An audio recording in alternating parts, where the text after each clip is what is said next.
बिस्मिल्लाहिर्रहमानिर्रहीम, अस्सलाम वालेकुम। My name is Mohammad Junaid Javed और हम फिज़िक्स की डिस्कशन करने जा रहे हैं क्रैश टेस्ट की। Question number 1, the frequency of light beam A is twice that of light beam B. Ratios बताएं। आपको पता है एनर्जी और फ्रीक्वेंसी डायरेक्ट है तो डायरेक्ट रेशियो 1:2 आएगी, बट आपने देखना ही है तो उसने बताया क्या है। तो गिवन इंफॉर्मेशन इज फ्रीक्वेंसी ए की ट्वाइस है बीम बी से। तो यहाँ से आप देख सकते हैं फ्रीक्वेंसीज की ratio F B over F A क्या बनेगी, दिस इज 1/2। तो यही एनर्जीज की रेशियो है। Next, wavelength of light beam B is twice. इसमें इन्वर्स हो जाएगा क्योंकि एनर्जी का रिलेशन वेवलेंथ के साथ इन्वर्स है, alpha option. Question number 3, rank following radiations according to energies from least to greatest। तो आपको इलेक्ट्रोमैग्नेटिक स्पेक्ट्रम आता है gamma, X rays, UV, visible, infrared, microwaves and radio waves. तो दिस इज इलेक्ट्रोमैग्नेटिक स्पेक्ट्रम। इसमें gamma is at the top, तो ये तो आखिर में आएगा, यानी 4 वाला आखिर में आना चाहिए, और सबसे कम इसमें एक्स-रेज उसके पीछे होंगी। तो इन ब्लू और येलो में से हमें याद है विथ ग्योर। तो आपको पता है इधर ज़्यादा वेवलेंथ बढ़ती है, रेड की वेवलेंथ ज़्यादा, एनर्जी सबसे कम है, तो इधर ज़्यादा एनर्जी जो है कम होती है। तो ब्लू पहले आ गया, इसकी कम है, और येलो की क्या है, ज़्यादा है। तो राइट ऑप्शन क्या बन जाएगा, दिस इज ऑर्डर 2। येलो की वेवलेंथ ज़्यादा है, एनर्जी कम है, वो एनर्जी कम हो रही, तो येलो की एनर्जी कम है सबसे, फिर आप ब्लू कलर डालेंगे, फिर एक्स रेज, फिर gamma, hit option. Next question, mass of photon is given by the symbols। इसको आप डी ब्रॉडली वेवलेंथ वाले फॉर्मूले से भी कर सकते हैं। लैम्डा इक्वल टू क्या होता है, एच ओवर एम सी। तो यहाँ से अगर आपने मैथ निकालना है तो एच ओवर लैम्डा सी बन जाएगा। चलिए क्वेश्चन 5, रेस्ट मैथ जीरो होता है फोटोन का, ये भी ध्यान में रहे। रेस्ट मैथ जीरो होता है, मूविंग मैथ जीरो नहीं होता, and you can find it by this formula. 5, incorrect statement select करनी है। इनकरेक्ट, इनकी गैमा की जो अल्ट्रावायलेट है, they are shorter wavelength than infrared, ये बात सही है। ब्लू लाइट है lower frequency than X rays, ये भी ठीक है। रेडियो है लोअर फ्रीक्वेंसी देन गैमा, ये भी बात जो है दुरुस्त है। गैमा रेज है लोअर फ्रीक्वेंसी देन गैमा, ये स्टेटमेंट वैसे तो टेक्निकली गलत है और नजर भी आ रहा है ये गलत है, ऑब्वियसली इट इज इनसेन कि इस तरह का स्टेटमेंट हो, but यहाँ पर out of these 4 we select delta। 6, Planck's work was connected with quantum nature, definitely। 7, not true for EM waves। तो EM waves जो है आप जानते हैं इनकी स्पीड वैक्यूम के अंदर 3 × 10⁸ है, और बाकी हर मीडियम के अंदर ये डिफरेंट होती है। तो वैक्यूम के अंदर सबकी सेम है, और वैक्यूम में जो speed of any EM wave 3 × 10⁸ मीटर/सेकेंड। तो they travel at different speed, ये बात दुरुस्त नहीं है, बाकी सब स्टेटमेंट दुरुस्त हैं। Next question, product E not E not, आपको एक फॉर्मूला नोट्स में दिया गया होगा ये। तो यहाँ से अगर देखें तो रीअरेंज करेंगे और दोनों तरफ स्क्वायर करेंगे तो सी स्क्वायर बन जाएगा, तो वेलोसिटी का स्क्वायर बन जाएगा, एंड ये रेसिप्रोकल भी होगा 1/c²। जब when you will rearrange this equation, इसको इधर ले जाएं, इसको इधर लाएं, तो 1/c² आपका आंसर आ जाएगा। ये स्पीड ऑफ लाइट का फॉर्मूला है, delta. 9, they predict that light, speed of light in free space is independent of frequency. क्योंकि देखे ना सब कलर्स की विद की ओर से आपको मैं याद रख लें, कोई भी इंफ्रारेड है, गैमा है, अल्ट्रावायलेट है, तो तमाम की स्पीड सेम है, तो इसका मतलब speed is independent of frequency. Next, और ये मैक्सवेल इक्वेशन जो है ना हायर क्लासेस के अंदर डिटेल में है, पर हमें इनको बहुत ज़्यादा डेप्थ करने की जरूरत नहीं है। क्वेश्चन नंबर 10, प्लैंक्स कांस्टेंट की डायमेंशन जूल सेकंड इसका यूनिट है, एंगुलर डायमेंशन, एंगुलर मोमेंटम वाला यूनिट है इसका। Next question, momentum photon is hv/c। आपको पता है E का फॉर्मूला mc², तो यहाँ से mc × c कर दें, pc बन जाएगा। तो यहाँ से P का फॉर्मूला E/c कर देंगे, hf/c, f को इसने v का होगा, beta option. Next, speed of light metre में 10⁸ है, तो यहाँ सेंटीमीटर है क्योंकि 10⁸ डेल्टा। इलेक्ट्रॉन जंप कर रहा है थर्ड से सेकंड में, तो आपने इसे लैम्डा का फॉर्मूला लगा देना है, 1 over lambda that is equal to R H 1 over P square, second में आया थर्ड से, तो यहाँ से एलसीएम लेके सॉल्व कर लें तो आपको आंसर अल्फा मिल जाएगा। Next 14 ratio of longest to shortest Lyman की, अभी पिछले वाले टेस्ट में भी था और मैंने आपको ये शॉर्टकट बताए भी हुए हैं। लास्ट रेशियो बन जाएगी P square over R H, minimum होती है, और लैम्डा मैक्स क्या होती है, this is N square P square over N square minus P square into R H. इस फॉर्मूले में पी 1 आएगा क्योंकि लाइमन है, और यहाँ एन आपने 2 पुट करना है एडजेसेंट वाला, तो अल्फा ऑप्शन बन जाएगा। Which region, ये 5 रुपए का सवाल है, इंफ्रारेड में होती है पैसन ब्रैकेट फन तीनों, और जो लाइमन है वो अल्ट्रावायलेट में होती है, बामा सीरीज विजिबल में होती है। अल्फा 16 का बता दें,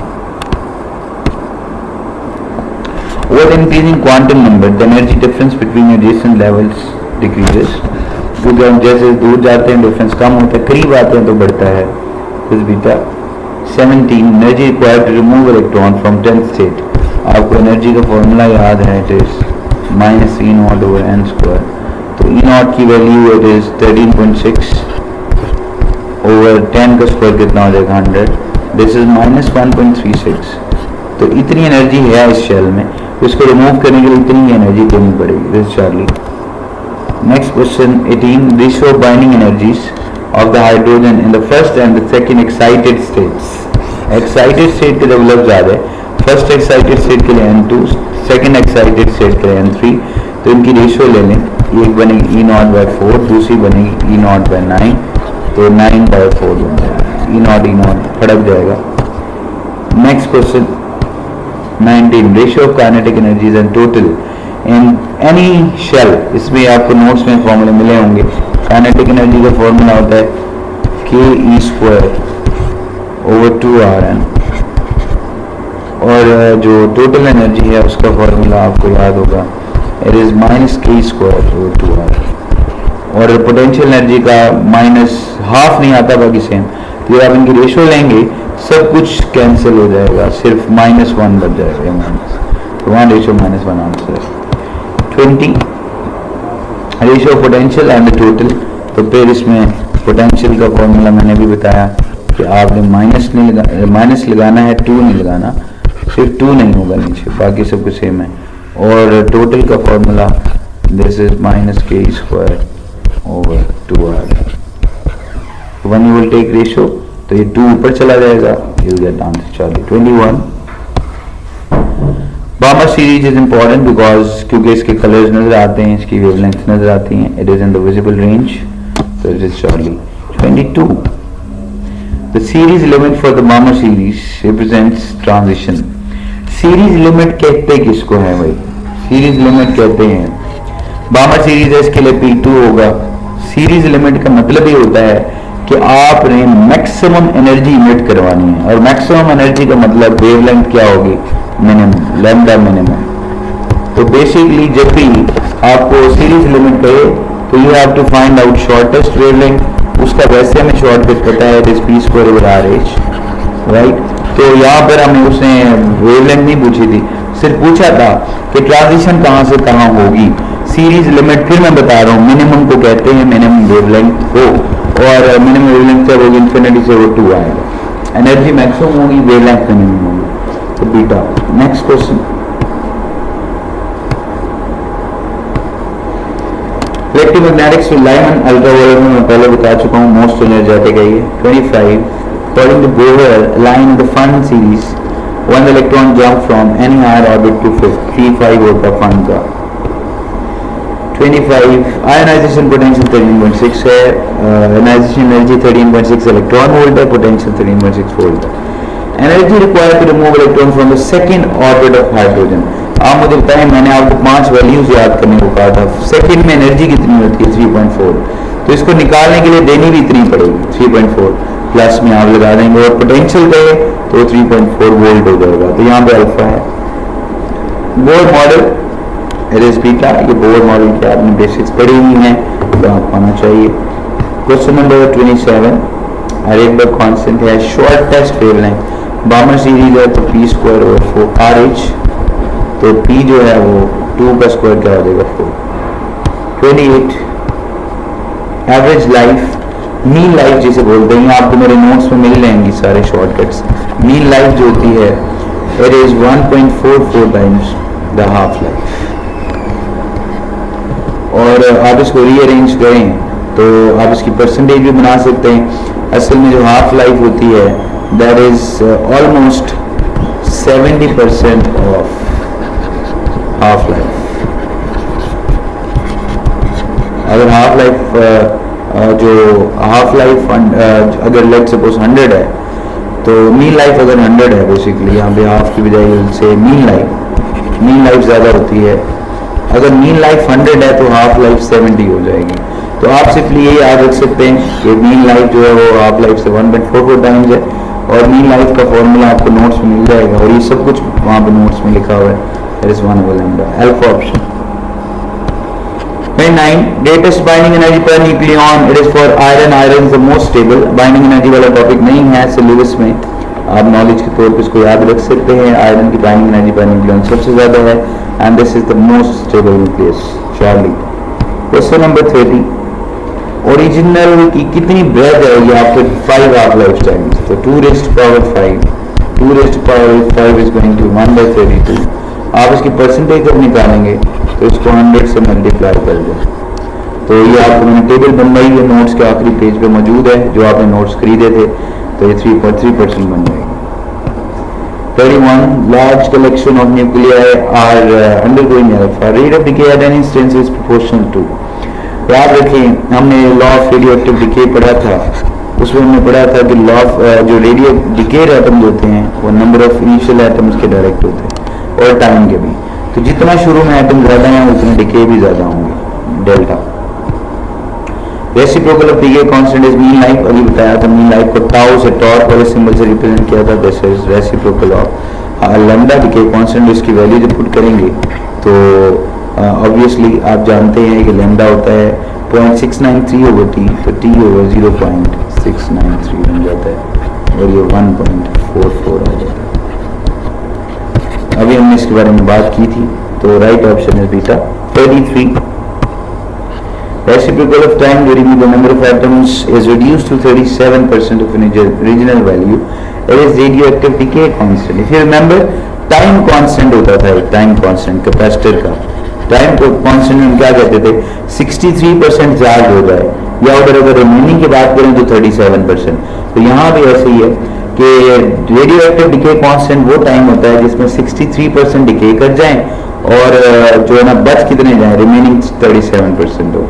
तो यहाँ पे उसने कहा number of atoms reduce to 37%, तो इसमें इसको लैम्डा बोलते हैं। 34 जैसे डेल्टा, ये एक्सपोनेंशियल ग्राफ होता है, एटम्स जब डिके होते हैं तो n का जो फॉर्मूला है that is n0 e raised to power minus lambda t, तो you get an exponential graph, इस तरह का होता है ये, थोड़ी सी इसकी स्लो होती है। नेक्स्ट क्वेश्चन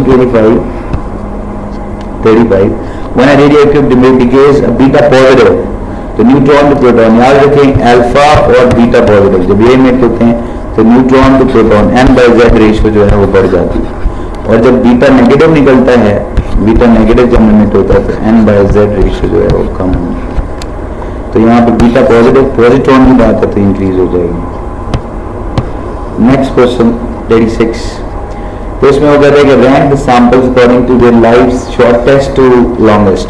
आपको रेडियो रेट ऑफ डिके का फॉर्मूला याद होगा, मैंने लिखवाया था -n लैम्डा, नोट्स में भी है।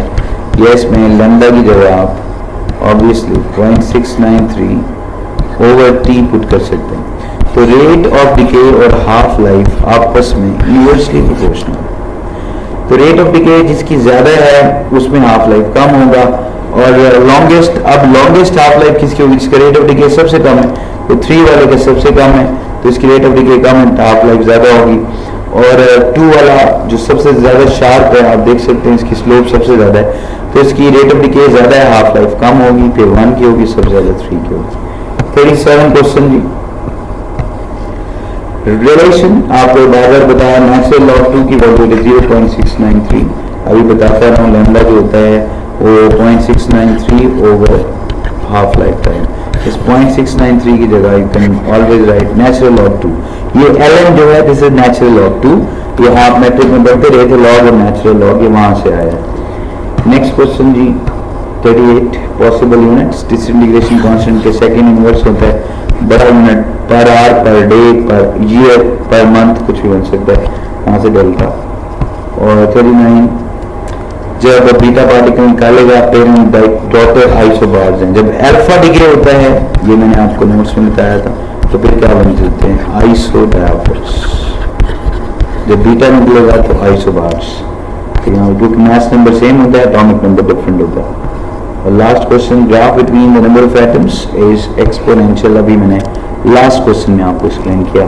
थैंक यू वेरी मच जी, दिस वाज आवर डिस्कशन।